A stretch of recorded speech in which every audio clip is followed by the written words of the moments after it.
Well, $725 billion. That's how much the House approved for the Defense Department to spend next year. Now, it is a number that few of us can even fathom. But let's put it into perspective here.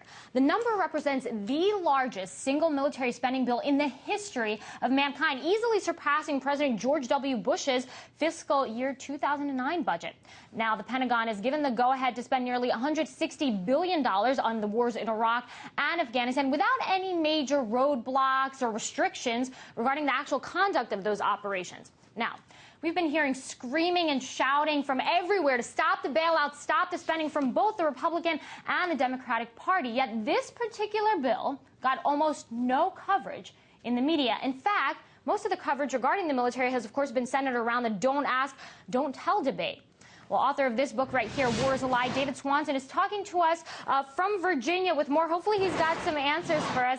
So, David, all we hear from both parties is cut the spending. So how do we explain this?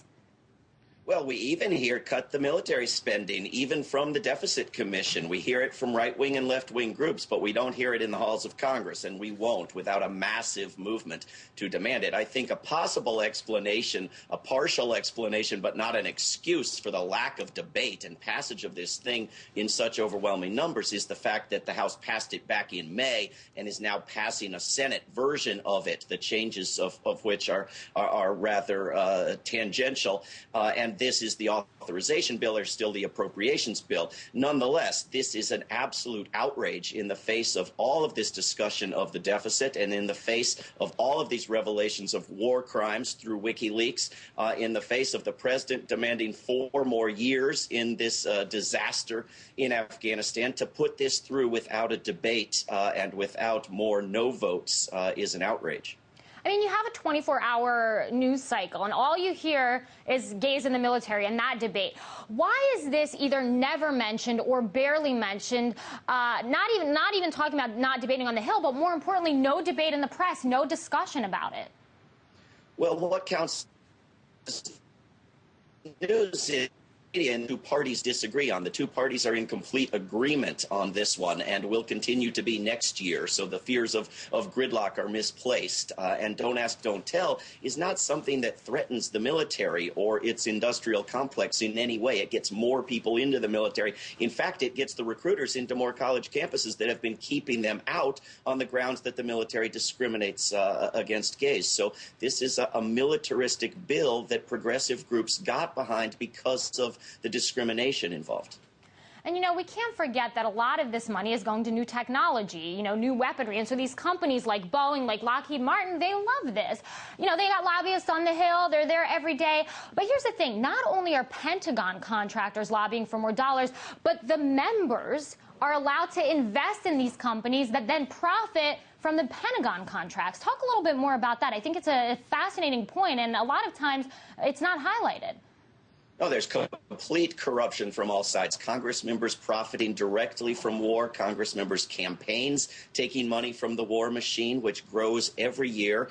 Republican or Democrats in power, this number grows every year. And it does not include huge hundreds of billions of dollars in other departments, in energy and veterans, and not to mention spying. And then we think of diplomacy as something extra and different, and we should move the money over there. But we see in WikiLeaks that our diplomats are simply servants of the Pentagon. So it is really well over 50 cents of every income tax dollar going to this war machine. And for there to be an endless debate about fiscal responsibility and then no debate about passing the biggest chunk of this over half of our discretionary spending is insanity. And, you know, I read something like there's one military project in almost every single district. And, you know, those are jobs that people rely on. But it tends to all be lumped into one category. So these members of Congress, they don't want to vote for any cuts because obviously they don't want people to lose jobs in their district. But what about those outdated weapons? Again, it seems like everything is just lumped into one category. So you can't cut spending. You can't appear to be weak on national security. Well, every one of those military jobs, and that it's the high point in our economy, everything else is slumping, is a lie, because you could invest the same public dollars in other industries, in education, in energy, in infrastructure, and get more jobs and better paying jobs. So we can't throw all those people out of work who are in those weapons factories and reconstruction and torture assistant agencies, but we have to convert to nonviolent industries.